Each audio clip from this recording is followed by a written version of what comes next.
Hey guys, I think I'm left with no other choice than to just raw dog this shit. And you guys will never know because I did initially start this video off just reading off my script, but I figured out it wasn't gonna work that way. And I'm not sure. I feel like I should just use what I have written down as like reference to wherever in my mind I go to, whether that be from long ago or now or recently. It's just this whole video that you're watching right now, it's been a project. It's been an idea in the making. It's been something I've been holding off for so long and for months now. And it's just like, I feel like I owe this to myself and my audience.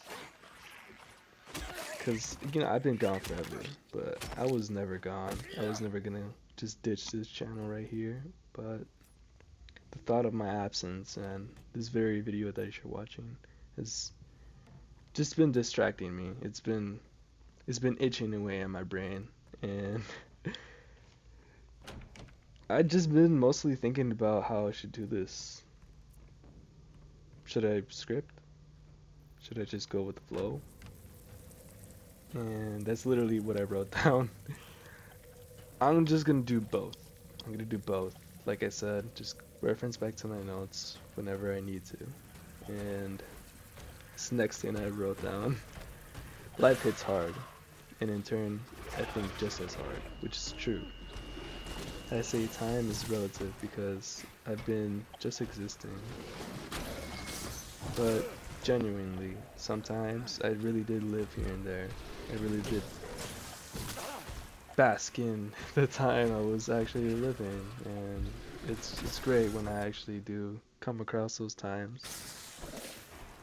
But what I mean by just existing, if you're not familiar with that kind of feeling, just living life as in you're just drifting away to, from wherever you really feel most comfortable at in your life.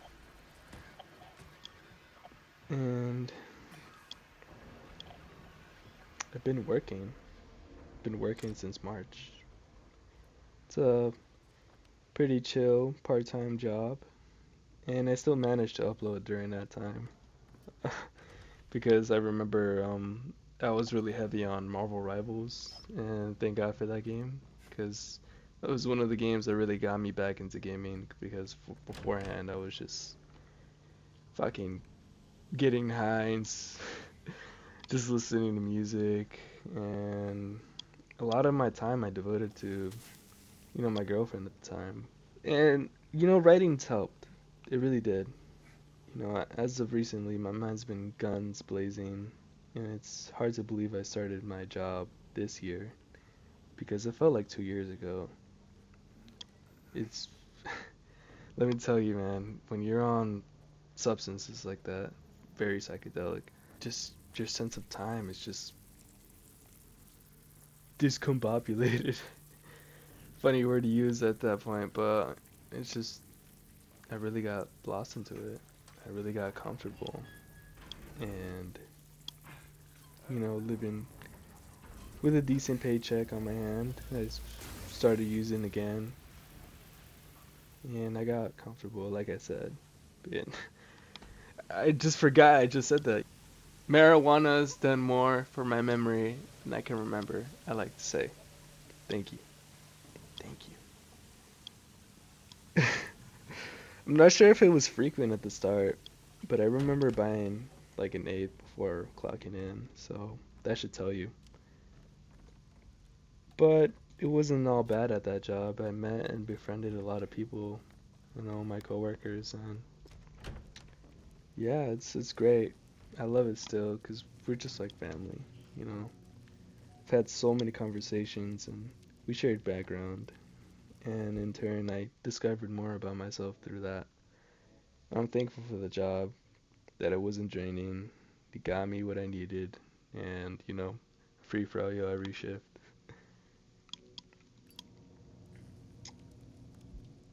Yeah, it wasn't too draining on a soul, and I usually do that to myself, and usually gets to a point where I do that to others, and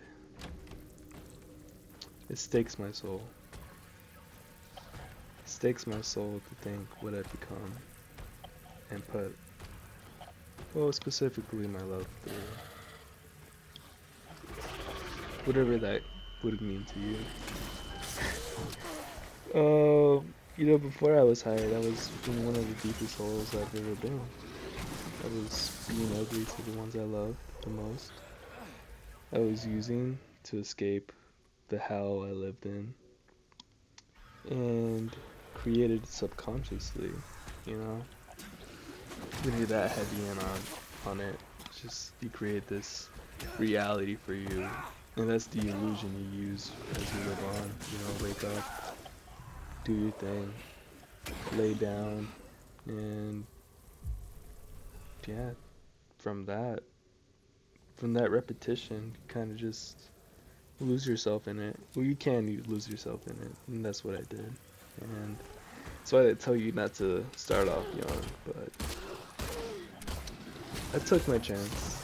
I thought I was just having fun, and I really did. I really did. It wasn't like every time I used it, I was fucking down bad or I was going through it with the motion. I was chill most of the time. And I think that's when I got ugly because when I wasn't on it, I was just, I wasn't myself sometimes. And I would realize that because, you know, I'd kind of lash out. I'm like, this is not the chill guy I envisioned myself to be. Why am I behaving like this? So, as destructive as I become, I also criticize myself just as hard, if not harder. So it's just this kind of loop of just, I'm zen, but once you come down, it's like, what the fuck? And then you take that on other people, and then, like, why the fuck am I doing that? Why am I being such an asshole? And I can only speak that for when you're just really heavy into it, because it wasn't like that from the start. Sure, at the start I really did get careless, but that's really the most wrong I've done at the start. Back to the deepest hole I was talking about. During this time I was spending even heavier than my usage, and by December I was fired from my first job. Not the one I got this year. By December, yeah. Yeah, life was just a shitty. It was shitty because of what I was making of it. And I was young and naive, and I focused on that alone. So, if that was my illusion, of course I wasn't particularly fond of myself, and, I kind of took that on others. You know, um, Months passed, and I was in dire need of a source of income, as all Americans can relate to. I tried daily, and I was using daily too. Just every hour, every day, every week, every month. I gave what I could for I thought it was my last effort.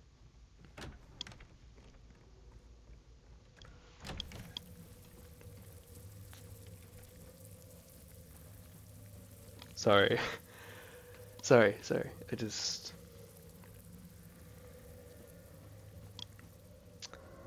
if you have been having thoughts of harming yourself or others, I'll probably make a timestamp on this. You can skip through this, and I think I'll probably be brief on this, but if you are still watching, 988 is the number you can dial if you're having thoughts of suicide.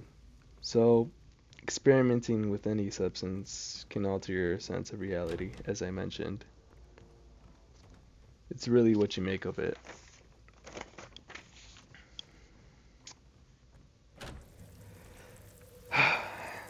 Heavy thought, heavy usage, heavy doubt, but feeling pointless, helpless, hopeless through it all is what I was living. I was suffocating myself with the thought of being a burden in a couple lives that I have known.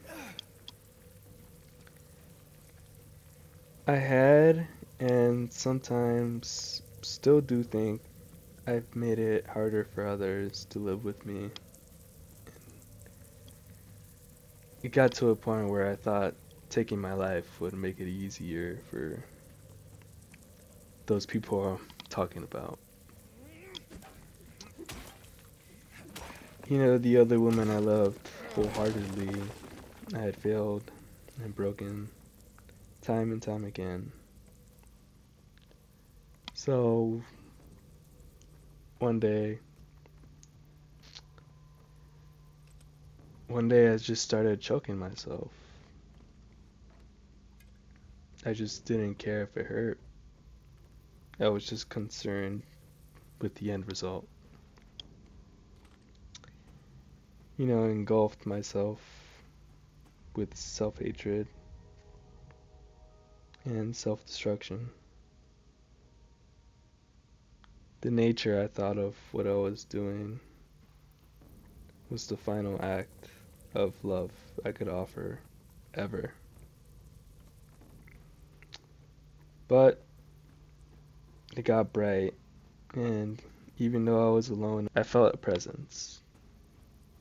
Speaking of another day, that is not that day, my niece was baptized, and the same day I confessed of my actions. I learned how precious life is leading up to that day. I knew and was thinking of life he gifted. And after I realized that, I had immediately felt shame attempting to throw that away. See, I'm no stranger to broken promises, but that day I promised myself and my love I'll never try to take my life ever again. And as complex as I am, in a way, I am weirdly grateful for the time looking back on it now.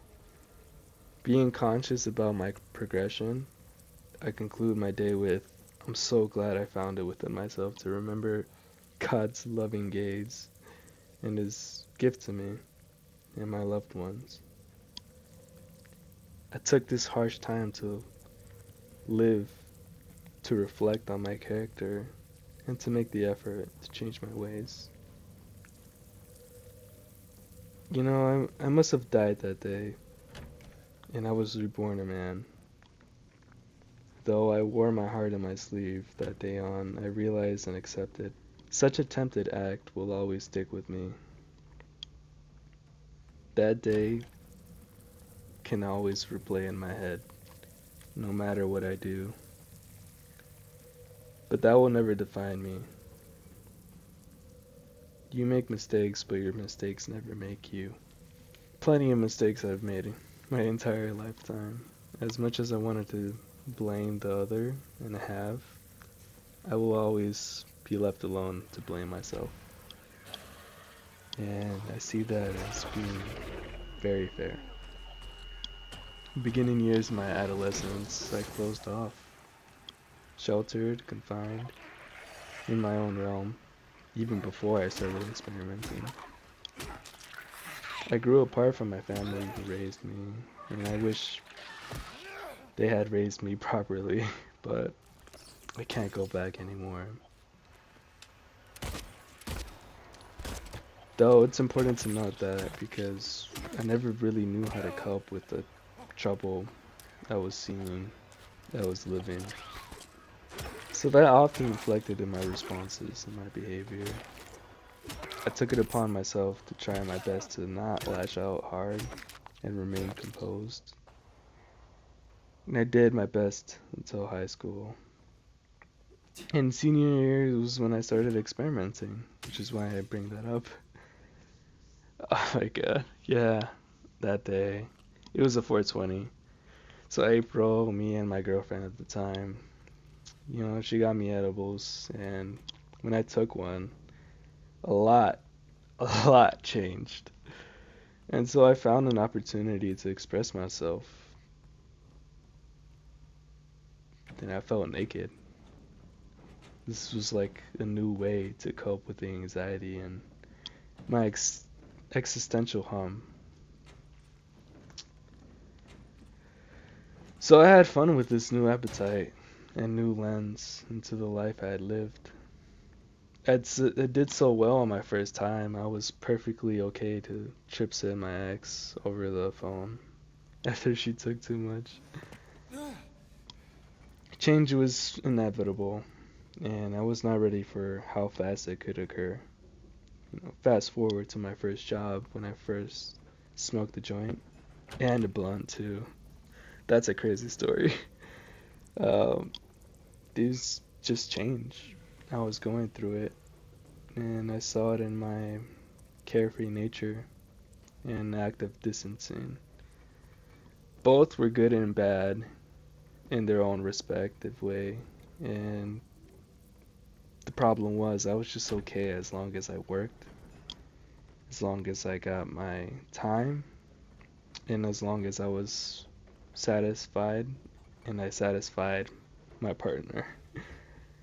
Yes, that really did bring me joy, if you were wondering. Fast forward some more, and I was using it daily, sometimes multiple times a day. This was before December, by the way. And I grew a dependence. My ethics were just as fried, but I remained capable and I managed. Just enough to trip and get away from the life and the world I hated and the people I hated.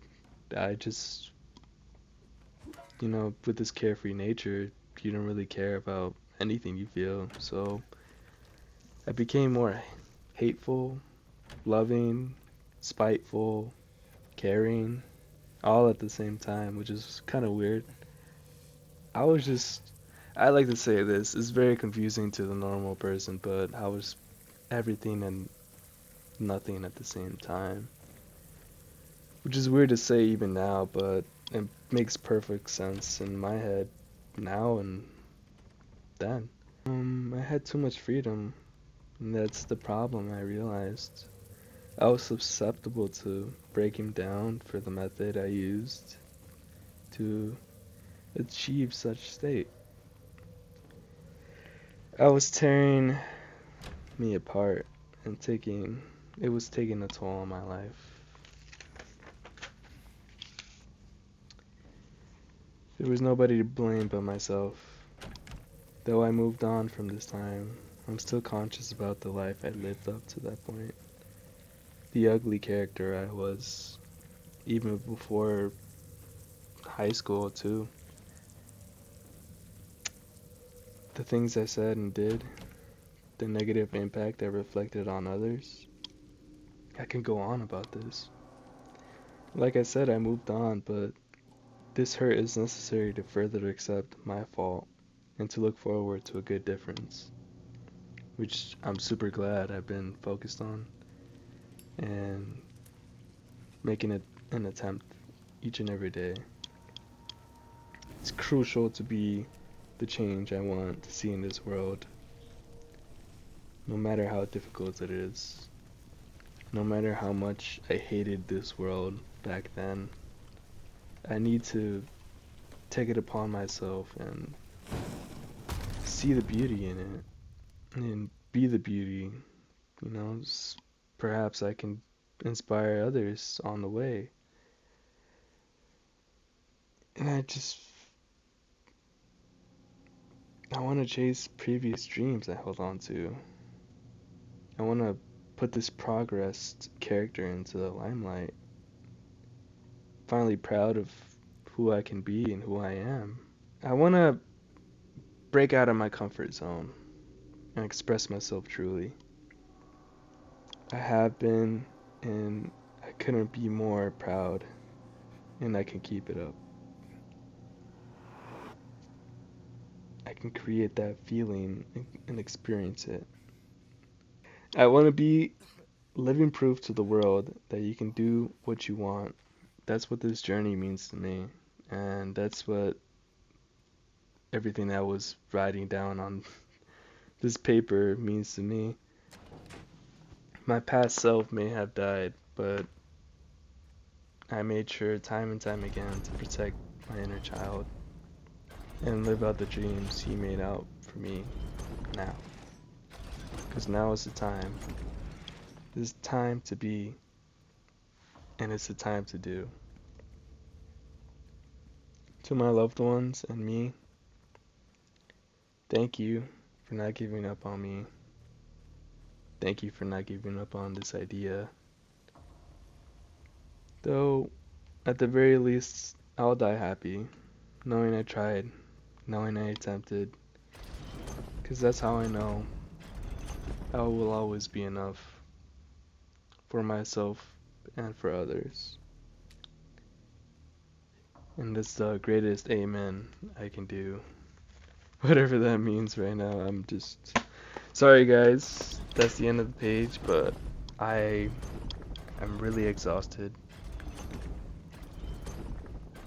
This whole mission is to just express myself any chance I get, because it's good that I'm bored. It's good that I just want to make something all the time. Whether that be a reaction or a video, if I just want to share something to the world, whether that be mine or someone other's, like an experience that really inspired me or provoked something within me, that makes me feel something, and I want to put that feeling out there, and that's what I'll do, you know. But that's a whole other talk for another day. I'd like to start out small, so I know Christmas is around the corner, and before December, I had bought a UPC. If you guys do not know, that's an ultra premium collection. So I know my friend Tony is pretty pissed. I've been uploading on TikTok more often than I do on YouTube. But this video is what I wanted to get out of the way first. And so I tried to gain an audience on here, my YouTube channel, the one that started it all. So starting from December 6th to Christmas, I'll be opening a pack from that box. I'm really glad I got this box, because no matter what I get through these packs, and you know, no matter what I get from those packs, I still have a Charizard that I'm very, very grateful for. And it's a good temporary end to my collecting in the TCG realm of things. But here's hoping for the best outcome, you know. I just want at least one SAR.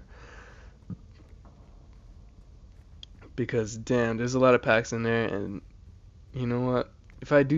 Even if I do get an EX, I'll still be satisfied with the thing I even bought the thing in the first place. You know, that sick mega art, man. It's crazy. You'll know more about it. I know people just if you're still watching this, congrats, man. You made it through my boring ass this whole entire video, and yeah, kudos to you. Thank you. It means a lot to me. Even if nobody else watches this, I'll probably just play this in the background when I'm doing something my own, you know. If I don't have a million fans right now, the best I can do is be my own fan. Or I always got my friend Tony to hype me up or something. I know he'll be watching those shorts. You know, he's been looking forward to them. So big shout out to Tony. Tony Gaming. Tony Dank. Um, he's really the one who provoked this hopeful feeling.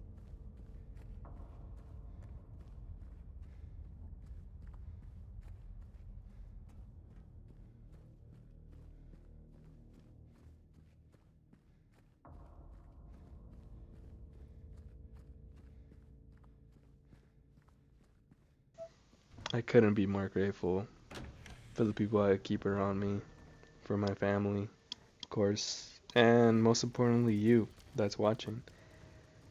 You may not know me, but this is my attempt to make a real introduction into who I am and who I want to be going out from here. Thank you for watching. I love you. Praying for the world right now, and I'm making a change. Nobody can take that from me.